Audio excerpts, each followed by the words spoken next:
میرے عزیز طلبہ، ہر چیز کے اندر ایک روح ہوتی ہے، ایک جان ہوتی ہے، ہر چیز کا ایک مقصد ہوتا ہے۔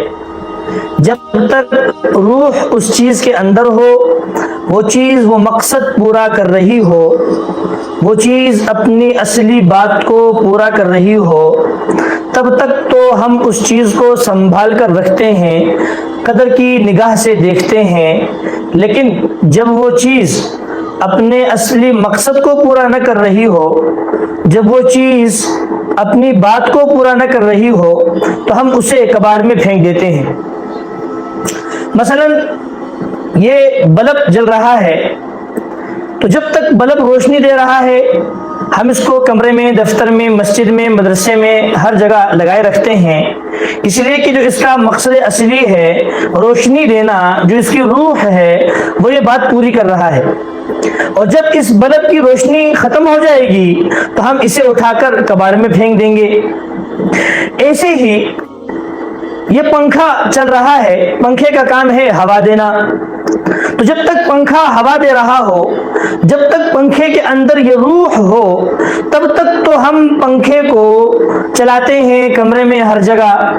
لیکن اگر پنکھے کے اندر سے یہ بات نکل جائے، یہ ہوا نہ دے، یہ خراب ہو جائے، تو اسی پنکھے کو ہم کباڑیے پر بیچ دیتے ہیں۔ تو ہر چیز کی ایک روح ہوا کرتی ہے، ہر چیز کے اندر ایک اصلی بات ہوتی ہے، ہر چیز کی ایک مقصد ہوتا ہے ہر چیز کا۔ جب تک وہ چیز اس مقصد کو پورا کرے، اس روح وہ اس کے اندر پائی جاتی ہو، تب تک تو ہم اس چیز کو قدر کی نگاہ سے دیکھتے ہیں۔ لیکن اگر وہ چیز اس روح کو پورا نہ کرے، وہ ہم اس کو قدر کی نگاہ سے نہیں بلکہ کباڑیے کی نظر کر دیتے ہیں اور کباڑیے پر پھینک دیتے ہیں، اسے بیچ دیتے ہیں۔ دنیا کی بھی ایک روح ہے، وہ روح ہے قرآن مجید۔ جب تک دنیا کے اندر قرآن مجید ہے، جب تک سینوں میں قرآن مجید ہے، جب تک ہم دنیا میں قرآن کو پڑھیں گے، پڑھا جائے گا، پڑھایا جائے گا، تب تک دنیا ہوگی۔ اور جس دن دنیا سے یہ قرآن اٹھا لیا جائے گا، جس دن دنیا سے قرآن کو اٹھا لیا جائے گا، اس دن دنیا تباہ و برباد ہو جائے گی اور قیامت جو ہے وہ شروع ہو جائے گی۔ اس لیے کہ ہم نے بیان کیا کہ ہر چیز کے اندر ایک روح ہوا کرتی ہے، ہر چیز کا ایک مقصد اصلی ہوا کرتا ہے۔ جیسے پنکھا ہوا دے رہا ہے، اگر پنکھا ہوا نہ دے تو ہم اس کو کباڑی پر بیچ دیتے ہیں۔ یہ بلب روشنی دے رہا ہے، اگر بلب روشنی نہ دے تو ہم اٹھا کے کباڑی کو پھینک دیتے ہیں۔ اسی لیے کہ جو بلب کا اصلی مقصد ہے، جو پنکھے کا اصلی مقصد ہے، جو پنکھے کے اندر روح ہے، جو بلب کے اندر روح ہے یعنی روشنی، وہ ہمیں نہیں مل رہی تو ہم بلب کو کباڑیے پر بیچ دیتے ہیں۔ تو دنیا کے اندر جو روح ہے وہ قرآن مجید ہے۔ یہ کیسے قرآن مجید ہے؟ حضرت ابن مسعود رضی اللہ عنہ نے ایک دفعہ اپنے شاگردوں سے فرمایا کہ لَيُنْتَزَعَنَّ هَذَا الْقُرْآنُ مِنْ بَيْنَ أَظْهُرِكُمْ قِيلَ لَهُ كَيْفَ يُنْتَزَعُ يَا أَبَا عَبْدِ الرَّحْمَنِ۔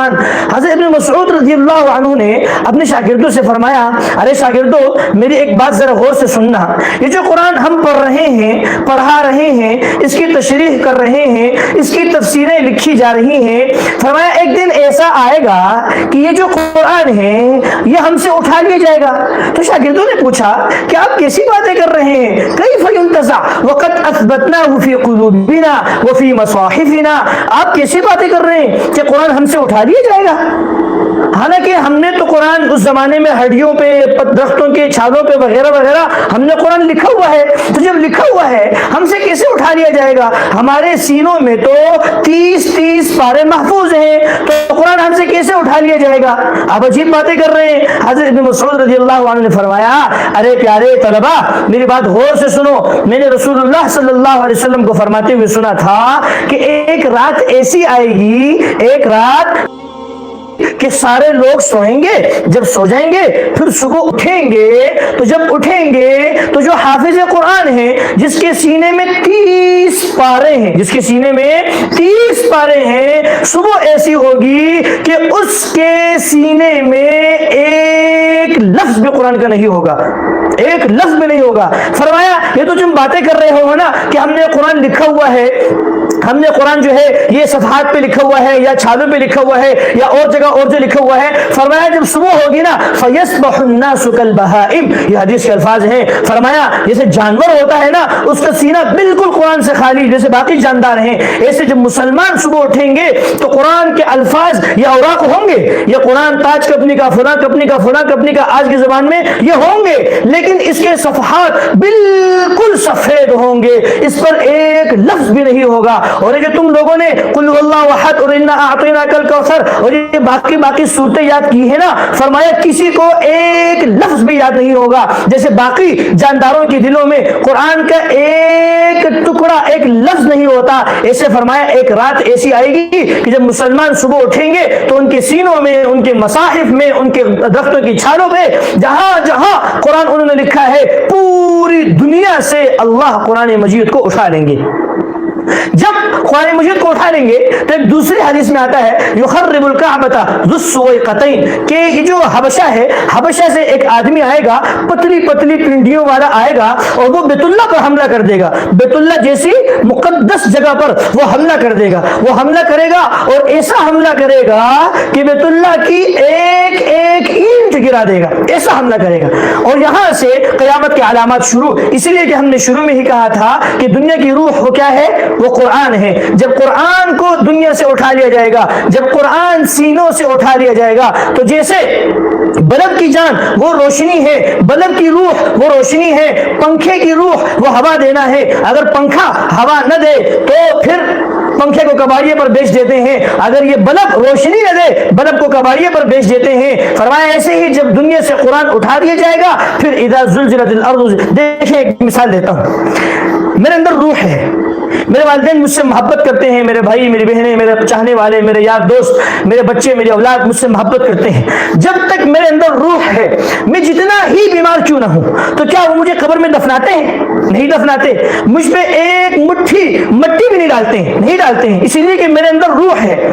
اپنے تو چھوڑو, چاہنے والے تو چھوڑو, والدین بہن بھائیوں کو چھوڑو, جو میرے دشمن ہیں وہ بھی مجھے مار کر دفنائیں گے. ایسے ہے کوئی بھی زندہ نہیں دفناتا بلکہ مار کر وہ دفنائیں گے. اسی لیے کہ روح جب تک ہے تو دنیا کا کوئی بھی عقل مند آدمی روح کے ہوتے ہوئے کسی کو دفناتا نہیں ہے. دشمن بھی اگر کسی کو مارتا ہے تو وہ جان لے کے مارتا ہے. اور جب میں مر جاؤں تو پھر وہی میرے والدین جو مجھ سے محبت کر رہے ہیں, وہی میری بہنیں, وہی میری اولاد, میری گھر والے, میرے وہ جو کچھ بھی ہیں, وہی میرے ہاتھ سے گھڑی بھی اتاریں گے. وہی اگر عورت مر گئی ہے تو اسی کے ہاتھ سے انگوٹھی بھی اتاریں گے, اسی کے ہاتھ سے کنگن بھی اتاریں گے, اس کے گلے سے مالا اور ہار بھی اتاریں گے, اور سب اتاریں گے. اور پھر جس آدمی پر, جس آدمی کے بدن میں روح تھی, میرے بدن میں روح تھی, گھر والے مجھ پر ایک مٹھی مٹی نہیں ڈال رہے تھے, جب میرے بدن سے روح نکل گئی ہے اب وہی گھر والے, میرا بھائی, میرا والد, میرے چچا زاد, میرا مامو زاد, خالہ زاد, پھوپھی زاد, فلاں میرے یار دوست, وہی لوگ آ کر آج مجھ پر ایک مٹھی نہیں بلکہ منو مٹی اوپر ڈالیں گے.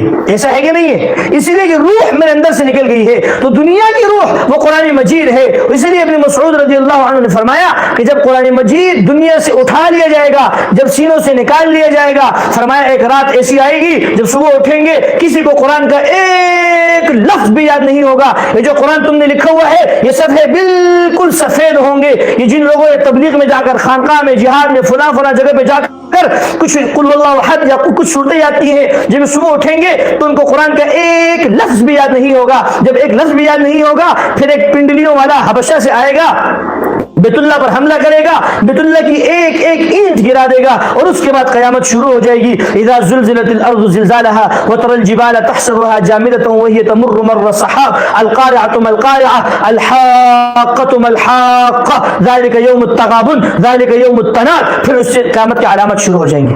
تو دنیا کی روح وہ جو ہے وہ قرآن ہے. دنیا کی روح کیا ہے؟ وہ قرآن ہے. جب تک دنیا کے اندر قرآن پڑھا جا رہا ہے, پڑھایا جا رہا ہے, اس کی تفسیریں لکھی جا رہی ہیں, اس کی شروحات لکھی جا رہی ہیں, تفسیریں لکھی جا رہی ہیں, تب تک تو دنیا ثابت ہے.